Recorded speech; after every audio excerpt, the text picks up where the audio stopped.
Okay guys, I'm here today with Magid Hage, the gorilla hands, and huge honor for me. And guys, Magid shot an entire instructional all about the reverse armbar, and today he's gonna show us here some of his favorite moves from there, and I hope you guys enjoy it. Let's do it, Magid. All right, so first just to talk about why I call it the reverse arm lock, because there's so many, everybody calls it something different. Some people call it the violin because you're holding the arm with your shoulder. Some people call it the telephone because sometimes you talk on the phone like this, you know? But I call it the reverse arm lock because for the traditional arm lock, you use your hips to push on the elbow to break the elbow. But this arm lock, you're gonna use your arms to break the elbow, and you actually wanna bring your hips in. You wanna curl, so it's the complete opposite. You know, instead of pushing your hips, pushing your chest out to break the elbow, you bring your hips in, you wanna curl your spine. And I feel like a lot of people have trouble finishing the move because they puff their chest out and then the elbow will hit the chest and they won't get the finish, right? So that's why I call it the reverse. But one of the main keys that made me good at this arm lock was two things. Was learning how to control the arm with just one arm so that I can have a free hand, instead of having to focus both of my hands on the arm and letting the person use their free hand to push my face, and using this concept of touching the ground above the shoulder, which we'll get into. Okay, so first talking about control. When you get the arm lock, this is the position that you want to get to. You want to pinch the arm here, have the foot on the hip, bring your knee over his shoulder, your foot over his low back, and I'm grabbing Bernardo's hip with both of my feet right here, like this, because a lot of times the person will get scared that they're gonna get arm locked and they'll roll, like Bernardo will roll over his right shoulder right here. Go over your right shoulder and give me the sweep.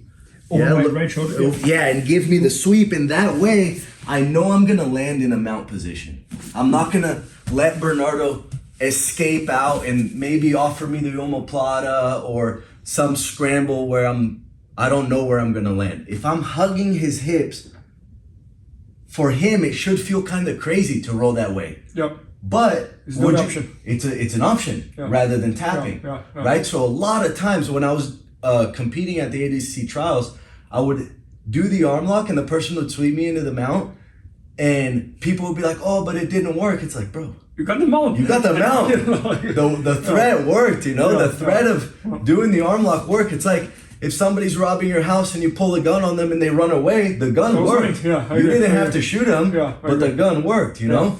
So one of the things that I try to explain people is the control. When you pinch this arm on your shoulder, it's not just about bringing your shoulder to your ear. Because you see right here, my shoulder's not touching my ear, right? I could try as hard as I can, my shoulder's not touching my ear. So if I pinch Bernardo's arm here, you feel like you could pull it out, The arm's gonna slip out, right? Now feel the difference when I bring my elbow above my shoulder, pull it out. Man, it's stuck. It's stuck, you know? And so I can control your arm like this, just with this one arm, elbow high, better than I can if I'm holding it like this, it makes sense. With my elbow down, you know? And a lot of people get too excited and they wanna finish it too fast. So they get this pinch right here, but they keep their elbow down. And then this is the most dangerous escape for you, right? It's the one that you gain nothing. Yes, exactly. You just lost the move, and exactly. It's when it slips out coming down. Good. Right? Now, the second escape that people would try to do when Bernardo tries to pull his arm out and he cannot is gonna try to come in. Right? You want to come in and hug my head. Right? So come in and hug my head. Now hug it. Now his arm's bent. Now he's not in that scared phase, you know. Now you can start to bring your arm over my head.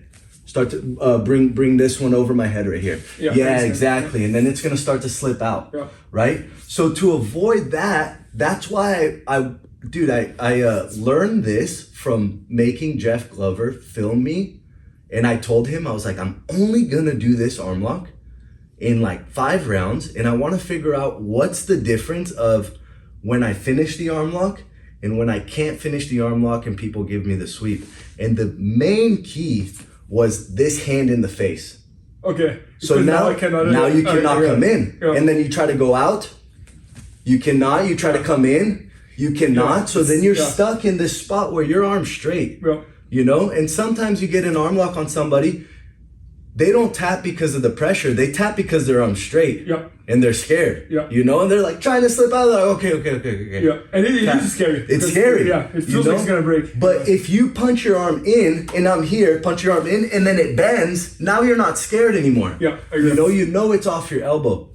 So something to understand when we work on some of these setups that I'm going to show you is don't get too hyper focused on finishing the move quick, because you're not going to finish arm locks quick on your partners in training. You're not going to be an asshole and rip the arm lock really fast.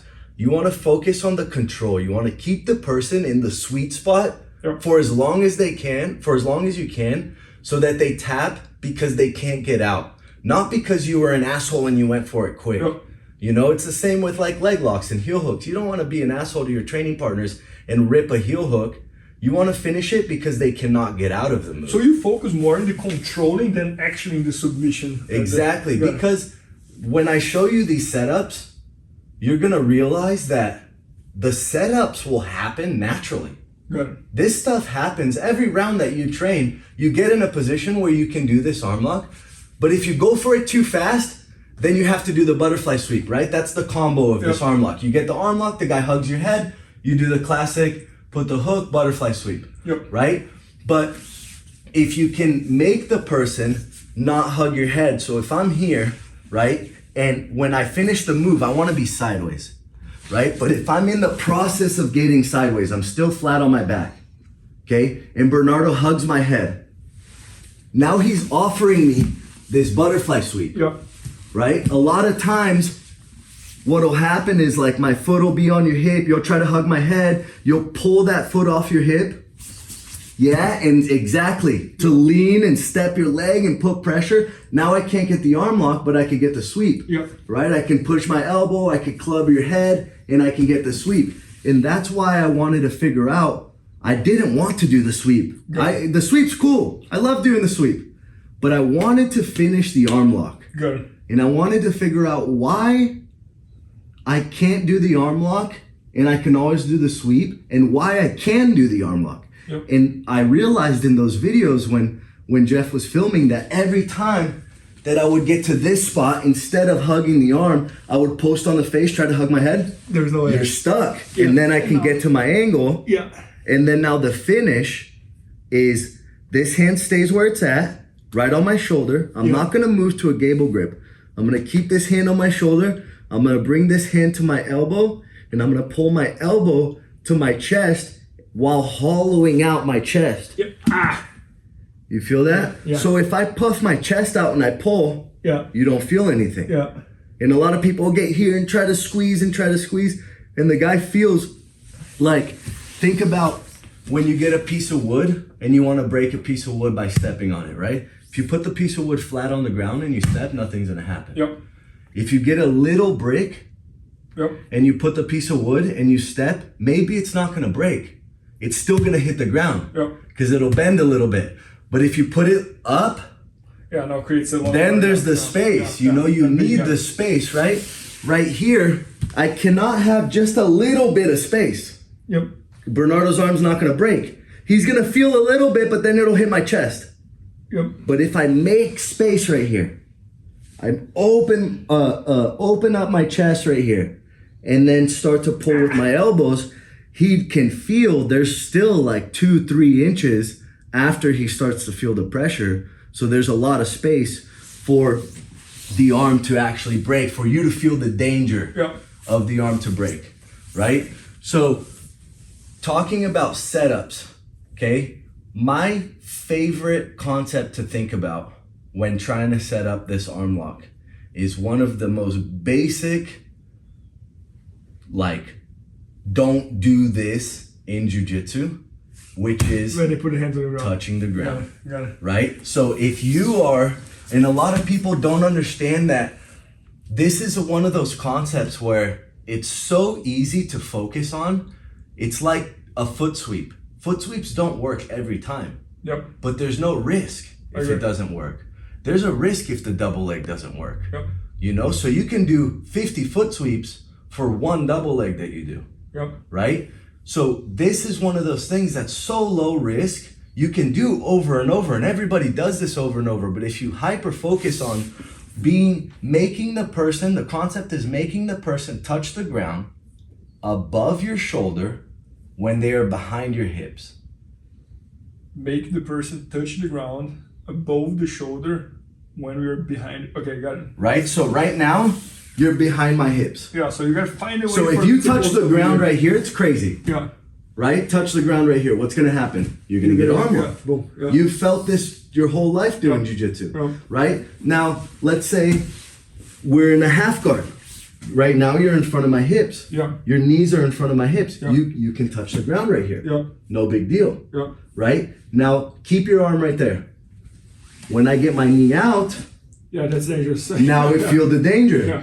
You know, so there's a difference in when the guy can touch the ground above your shoulders. Not just here. If you can touch the ground right here, and I'm gonna go for it and I'm gonna miss because it's too far away, right? So this concept works from the seated guard, the butterfly guard, the half butterfly guard, and even the closed guard. It's one of those things that you should be fighting for. I think in the closed guard, especially in the no-gi, the two things that you should be fighting for constantly is getting both arms to one side, Yeah. right? So you can go back take, sweeps, put the guy in this dilemma of which one should I defend? Yep. Should I defend the back take and then he puts pressure on you and then you hit the sweep and then he leans that way and then you go back to the back take, right? You should be looking to get both arms to one side and you should be looking to get this guy to touch the ground above your shoulder over and over and over and over and over and over That makes sense. until he does it, you know? And so usually you're gonna be here on the hips. And if I pull you forward and you touch, you're gonna push on my shoulder, Yep. right? You're gonna push here, push on my shoulder, right here, right? You'll stop. You don't wanna touch the ground right there. Okay.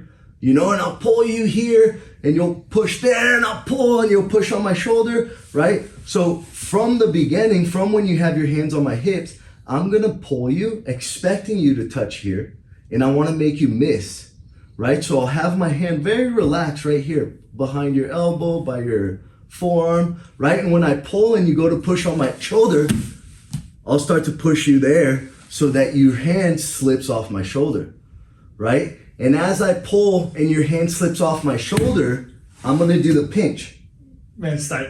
Yeah. right? That's Now you try to pull your arm out, you cannot, and I start to push your face. Yeah. Because the next reaction that Bernardo's gonna have is to hug my head.